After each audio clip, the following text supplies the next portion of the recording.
Bueno, buenas tardes a todos y a todas. Saludar en especial a mis compañeras y compañeros víctimas del conflicto armado, a la magistratura presente, a las organizaciones sociales que hoy hacen presencia en esta sala y a nivel virtual, a las personas que están conectadas y a todos y a todas los presentes. Quiero referirme en mi intervención en este documento en varios aspectos. El primero, de unos hechos de nivel personal. Luego, iré identificando tres elementos. El primero, la cadena de mando de la inteligencia militar del Ejército, la articulación con la red de la Armada y la inteligencia militar, y la máquina de desaparición forzada que se dio contra las víctimas del conflicto armado y en especial con el genocidio cometido contra la Unión Patriótica. Doy inicio diciendo, retomo nuevamente mis pasos por la Jurisdicción Especial para la Paz, hoy en la audiencia de observaciones del subcaso de inteligencia militar, para ratificar lo que ya hemos expuesto sobre el Magdalena Medio, dentro de la arquitectura de la inteligencia militar que edificó una maquinaria criminal de terror, de dolor, de miedo y sufrimiento a lo largo del territorio colombiano, que concluyó en un acto genocida contra la población y la militancia de la Unión Patriótica. Por lo tanto, me dirijo a ustedes no solamente como defensor de derechos humanos, ni como representante de la organización CREDOS, sino como sobreviviente de una cadena de violencia sistemática contrainsurgente que se dio en el nororiente colombiano y que posteriormente fue dirigida contra la Unión Patriótica en el Magdalena Medio. Esa cadena tiene unos hechos relevantes, documentados.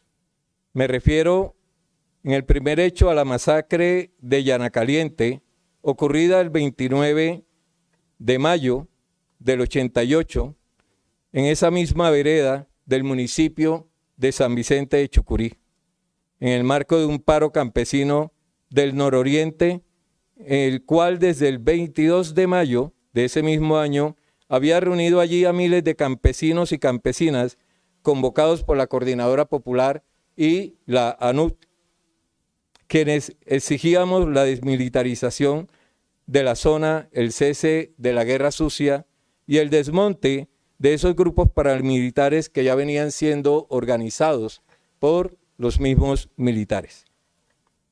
En ese entonces, el batallón de infantería número 40, Luciano de Luyer, con sede en el municipio de San Vicente de Chucurí, con más de 240 efectivos al mando del teniente coronel Rogelio Correa Campos, mantenía bloqueado el paso de los marchantes a la altura de la base militar de Llanacaliente.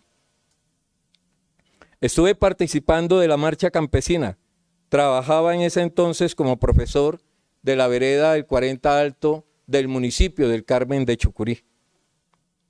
Y recuerdo que el bloqueo era una gran barricada donde permanecían los soldados acompañados por 3 desertores del ELN, muy conocidos por los campesinos, quienes los identificaban como paramilitares. Sus alias eran Aldemar, el Canoso Parra y el comandante Camilo, quienes nos señalaban de ser miembros del ELN y también a los coordinadores de la marcha. Ese día de domingo, la confrontación se desató cuando el propio coronel Correa mató al soldado Luis Suárez Acevedo, quien se había negado a disparar contra los manifestantes. El paramilitar, comandante Camilo, respondió disparando contra el coronel y otros oficiales, tras lo cual la tropa abrió fuego contra la multitud durante más de 45 minutos. El ejército solo entregó posteriormente 9 cuerpos de campesinos muertos allí en esta situación. Pero organizaciones de víctimas documentaron más de 50 personas asesinadas y decenas de desaparecidos cuyos cuerpos nunca fueron entregados a sus familias. Ese lunes abrieron paso para que los marchantes regresaran a sus casas. Nosotros, llenos de dolor, fuimos detenidos en la base militar, alrededor de 200 personas. Al ingresar, aquí quiero ser un poco pausado porque me cuesta. Al ingresar a la base me recibe el paramilitar Canoso Parra. Pasé esos días detenido, amarrado, vendado y torturado. Recuerdo que una mañana que me sentí que estaba solo, me quité la venda de los ojos y a lo lejos vi a unas personas y empecé a gritar y a pedir auxilio. Con tanta suerte que eran de la Procuraduría, que me estaban buscando. Pudieron salvar mi vida. Gracias, magistrada. Siempre que recuerdo esto me cuesta. Pudieron salvar mi vida, pero no solamente a mí, a 2 personas más que no sabían que estaban detenidos. Después supe que toda esa gente detenida fue liberada y solo nos dejaron a 3 personas. Las 2 personas detenidas se llamaban Gustavo Luna, Jairo Amorocho. Nos llevaron al batallón Luciano de Luyer, después a la cárcel municipal de San Vicente. Cada uno salió individualmente a la inspección de ese municipio. Ellos salieron primero que yo, más nunca los volví a ver. En una segunda ocasión fui blanco directo de persecución cuando era administrador del albergue campesino de Barranca Bermeja. En el 92, la Red 07 de la Armada cometió las masacres, como de La Chano, donde asesinaron a Ligia Patricia de Credos, a René de Lanud y a Parmenio de Psicotraínder. Ese día tenía que reunirme con ellos y por fortuna no alcancé a llegar a la reunión y nuevamente salvé mi vida. Luego vinieron las masacres del Tropezón, la del Estador del 9 de abril, y así la Red de la Armada asesinó a varios de mis compañeras y compañeros de Credos.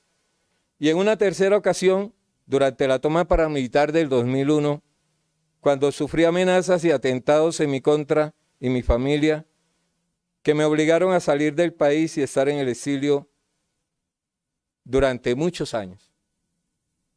Ese hilo de persecución sistemática tiene nombres propios en los compañeros y compañeras que ya hoy no nos acompañan y que reiteradamente los nombro y desde mi organización los nombramos como fundadores de Credos y víctimas de este genocidio cometido contra la Unión Patriótica. Humberto Hernández, Ligia Patricia, Blanquita, Julio, Chicho, Orlando Higuita, Ismael Jaimes, Goyo, estudiante de la Unipaz, desaparecidos por integrantes de la SIJIN, y muchas otras personas, compañeros y compañeras, que trabajaban en Credos, que tenían una relación directa o indirecta con Credos en su trabajo en la defensa de los derechos humanos. El primer elemento que traigo a colación, la cadena de mando de la inteligencia militar del ejército. La persecución, asedio y otros hechos atroces contra la UP y los defensores de derechos humanos fue concebida desde una arquitectura institucional identificable con 2 niveles: En el primer nivel central, la Brigada 20 del Ejército Nacional con sede en Bogotá y su unidad de inteligencia. El Batallón de Inteligencia número 2, abro paréntesis, BITE 2, cierro paréntesis, que tras la supresión de la Brigada 20 pasó a denominarse RIME 2. En el nivel regional, la Quinta Brigada Orgánica de la Segunda División del Ejército y el Batallón Nueva Granada, unidad de la que dependieron oficiales como Osvaldo Prada Escobar y Oscar Diego Sánchez Vélez. Es así que a lo largo de este subcaso hemos escuchado las versiones de oficiales que han sostenido una narrativa de negación sistemática frente a los hechos y sus vínculos con el paramilitarismo. Por lo tanto, la lista es larga. Se suman documentalmente Mauricio Fernández Luna Jiménez y José Domingo García García, ambos del BITE 2, luego RIME 2, en distintos periodos entre el 94 y el 2000, y señalados por el agente de inteligencia José Leonario Dorado Gaviria como los cerebros de la inteligencia militar de la zona de la Quinta Brigada. Los 5 oficiales, Millán, Luna, Jiménez, García García, Sánchez Vélez y Brujes, compartieron además la misma escuela de formación donde instruyeron la doctrina del enemigo interno, el odio ideológico anticomunista y las operaciones contra insurgentes. Allí fueron alumnos de Iván Ramírez Quintero, de Álvaro Velandia y Fernando Millán en el batallón Charri Solano, núcleo del arma de inteligencia dentro de las fuerzas militares de Colombia. A esa cadena de mando se suma precisamente el general Iván Ramírez Quintero, de la misma antigüedad que Fernando Millán, dentro de la inteligencia militar y actualmente imputado por el genocidio contra la Unión Patriótica en el caso 06. Un documento del expediente lo ubica realizando una inspección a unidades de la Quinta Brigada, entre ellas el Batallón Nueva Granada, días después de la masacre del 16 de mayo del 98 en Barranca Bermeja. La misma masacre en la que estuvo implicado el mayor Osvaldo Prada Escobar, esa inspección ocurrida en el momento inmediatamente posterior a la masacre. Es un punto de conexión documental directo entre el caso 06 y este subcaso. Y sustenta mi primera solicitud que hago en esta sala a la magistratura, que es la investigación por el genocidio contra la Unión Patriótica y se articule con la responsabilidad de mandos en el Magdalena Medio. Segundo elemento, articulación entre la Red 07 de la Armada y la inteligencia militar del Ejército. El mayor José Fernando Lee Uribe, según su declaración en el 94, fue oficial del Batallón Nueva Granada durante el periodo 92 y 93 y afirma haber recibido información de la Red 07 de Inteligencia de la Armada, que operaba en Barranca Bermeja y fue responsable de las masacres ocurridas durante esos años, así como el ataque directo contra integrantes de Credos y de la Unión Patriótica y de otras organizaciones sociales y sindicales. En su versión voluntaria, Mauricio Luna reconoció ser amigo cercano de Lee Uribe. La Red 07 estuvo dirigida por el contraalmirante Rodrigo Quiñones Cárdenas y el oficial Jairo Osorio Morales de la Armada Nacional. Ambos están también vinculados a la investigación por las masacres en El Salado y Chengue, en la región de Montes de María. Es importante que estos oficiales sean llamados a responder penalmente en el marco de los crímenes perpetrados por la inteligencia militar. El subjefe de seguridad de la refinería de Barranca Bermeja entre el 95 y el 99, José Eduardo González Sánchez, afirmó que el mayor Felipe, alias de Juvenal Brujes, tuvo acceso a los archivos de la red de la Armada 07, lo que confirma documentalmente la relación entre el BITE 2 y la inteligencia naval. Esta es precisamente la articulación que solicito especialmente se investigue de forma integrada con el subcaso Montes de María. Es la misma red 07 que operó en el Magdalena Medio. Preparó también los escenarios de guerra hacia el sur de Bolívar y la serranía de San Lucas. Hay una articulación integral sobre los aspectos de la inteligencia militar y la red 07 de la Armada. A lo largo de la región, no solamente del Magdalena Medio, sino también de Montes de María. Tercer y último elemento, la maquinaria de desaparición forzada y genocidio. En la audiencia de febrero del 2026 manifesté que la violencia en el Magdalena Medio no fue producto del azar ni del exceso aislado de manzanas podridas. Fue la ejecución de acciones concebidas desde un plan estructurado en el que la inteligencia militar operó como el cerebro ideológico de un sistema de eliminación mediante la doctrina del enemigo interno, ejecutado desde un patrón criminal con un comportamiento humano lleno de odio y ensañamiento. Desde este sistema, la UP y Credos fueron equiparados con la insurgencia, borrando deliberadamente la línea entre la población civil que ejerce sus derechos y el combatiente armado de los grupos insurgentes. Esta integración funcional operó con los batallones de inteligencia y redes como el BITE 2, luego RIME 2, donde se elaboraron los listados y los perfilamientos documentados en la denominada Operación Poder. Mientras el brazo paramilitar ejecutaba los asesinatos, las masacres y las desapariciones. Las decisiones se tomaban amparadas en la cadena de mando.